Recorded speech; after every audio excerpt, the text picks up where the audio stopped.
Hello' বন্ধুসকল, আপোনালোক সকলোকে শুভেচ্ছা জনাইছোঁ। তো বলক আজি ডাবৰি মটৰ খেতিত ঔষধ দিবলৈ ওলাইছোঁ।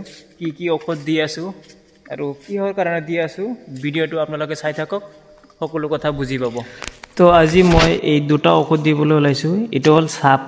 এইটো দিলে মানে গছৰ গুৰিত ব্লাড নালাগে, যিবিলাক মানে গছৰ গুৰিত ব্লাড লাগি শুকাই মৰি যায়, এইটোৰ কাৰণে হ'ল চাপ। আৰু 7 ষ্টাৰ হ'ল গাছ যিটো কুকুৰা মুকুৰা হয়, গাছটো ফুলি যায়, এইটোৰ কাৰণে 7 ষ্টাৰ। এই দুটা দিলে এই দুটা বেমাৰ শেষ হৈ যায় আৰু গাছটো বৃদ্ধি হোৱাত সহায় কৰে।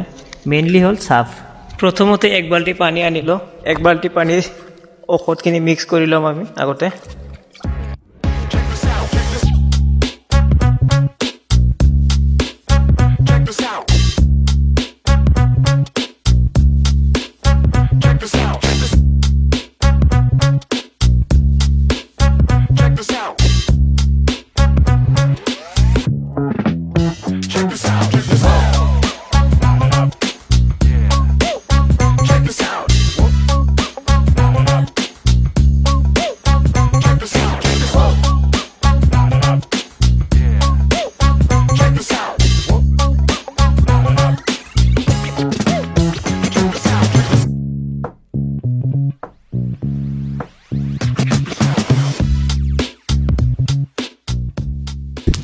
তো বলক এতিয়া আমি ষ্টাৰ্ট কৰোঁ।